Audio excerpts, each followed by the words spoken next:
Today, let's talk about client-vendor relationship. Yes, I know it's a delicate topic. There is a YouTube video that's been floating around for a long time now showing like client-vendor relationship. I'll put a link to it in the description. Okay, so today we're only going to do the trim? No, the highlights, but I can only pay for the trim. And I can tell you, working in lit support for many, many years, I can confirm all those things are true. And I've seen clients try to do that to us as I've been working on the vendor side for many years. But today I want to take a lit support side of these things and talk about legal aspects of relationships, some of the misconceptions and so on. So let's drive. I know you guys don't like it when I'm driving and talking at the same time, so let's drive first and I will talk later.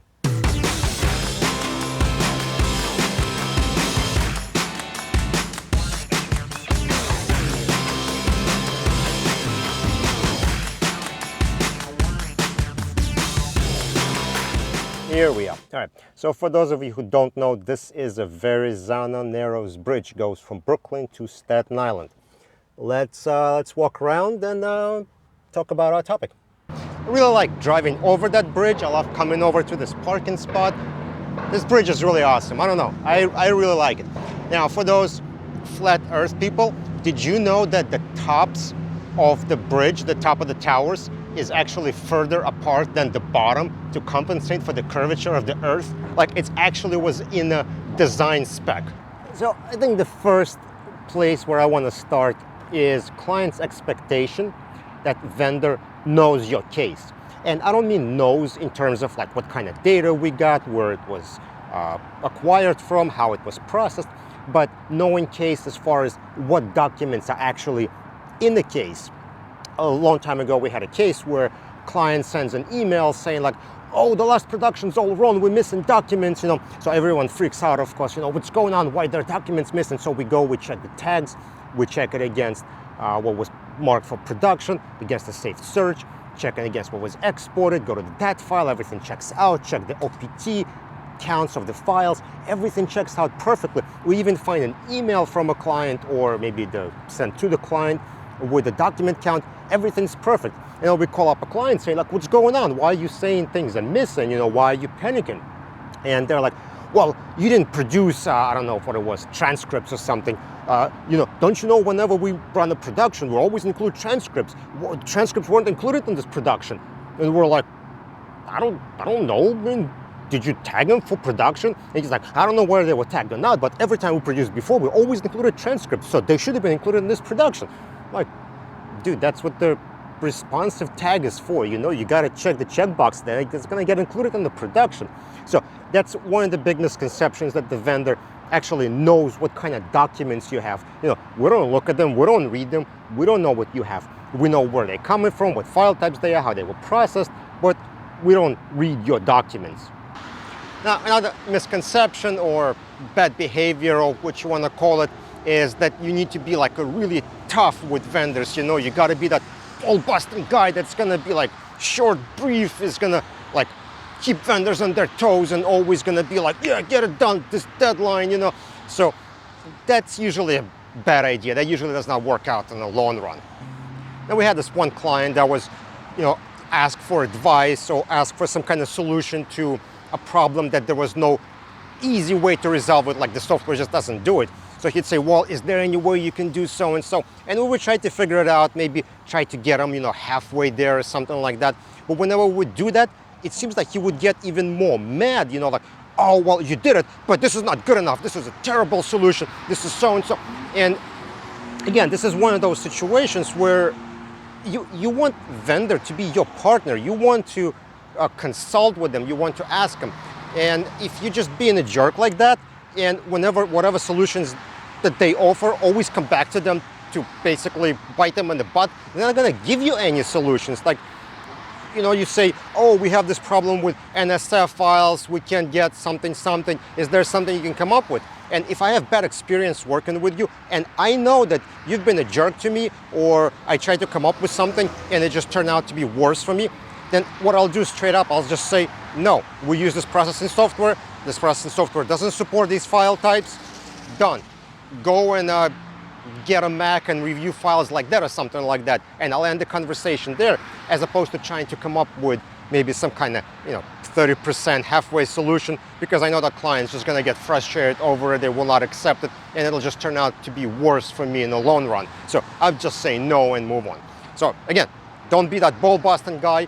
Treat vendor as a partner, not like a dog that, or a horse that you're smacking to make run faster. I don't know.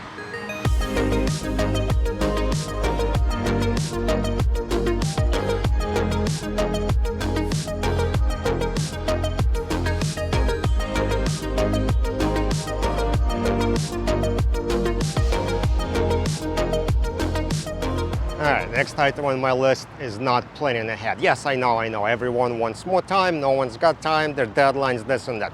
But a couple of things to keep in mind when working with vendors. When you're not planning ahead, you are reducing amount of time that vendor can take to complete a project.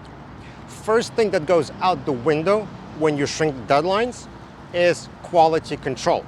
If you want your stuff to be correct, if you want things to be done right, you need to allow time for proper quality control, which most vendors will do, but you will have to give them time to actually accomplish that. So when you're trying to push this request quicker, just keep in mind, first thing that's gonna go is quality control. And the other thing about planning ahead, there are some tasks that take as long as they take. So you cannot dictate a deadline or say, I need this done then, because it may take longer. And everyone used to lie about their processing speed or how many images they can generate per hour, all that stuff. But now with more and more forensic device collection, some of these deadlines becoming more and more obvious. You can plug in an iPhone for a collection, and if it's got 128 gigabytes of data, it's transferring over USB 2.0. I mean, that's what you got. You're waiting, You could yell all you want, I have super important client in town, they only have 2 hours for you to collect their phone. Like, no, it'll take what it'll take. If they have phone full of pictures, it's gonna take that time to copy them over. So you're not gonna dictate the time. You have to give enough time to a vendor or forensic company to do their job, and it takes what it takes. The sun is like totally in the wrong direction. It's behind the sun, so everything's backlit because I'm trying to have a cool background. I would normally go to the other side, but I want to walk away too far from my car because I'm parked a little bit funny. So now, another thing that's less common now, but still happens once in a while, is clients expect perfect OCR or perfect imaging.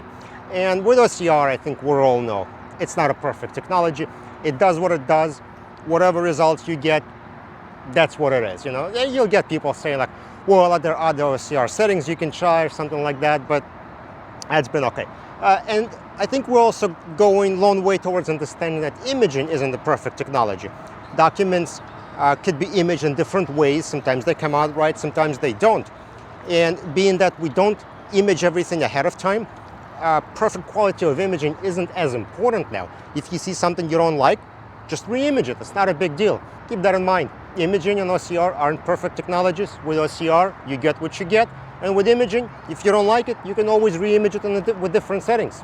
The last thing, productions. Give productions treatment they deserve. Don't try to call them something that they're not. Don't try to make them turn them into a little task in hopes that maybe vendor's not gonna charge you for it or something like that. I don't know, people do these weird things where client says, hey, could you put documents in this safe search in a CD? Like, put them on a CD, like, okay. Sure, do you want to just export natives and put them on a CD? Oh, no, can you also image them? Okay, so we're going to export images and put them on a CD for you. Well, can you also bait stamp them? Oh, so you want to do a production, right? Well, yeah, we want to do a production. Okay, so that's what you got to say. We are doing a production. So what we're going to do now is we're going to do conflict checks first to make sure that you don't have inconsistent coding, families, all that stuff. Then we're going to image, do the quality control on images, bait stamp, export, QC load files, and so on. So production is a big deal, and you should treat it how it is. It deserves a lot of attention, and there are a lot of steps that go into it. So if you want to have quality production, treat it as such. So what do you guys think? What other things should clients do to help improve client-vendor relationship? Let me know in the comment section below, and I'll see you in the next video. Hopefully I will not be a silhouette anymore like I was this whole video, I think. Excellent.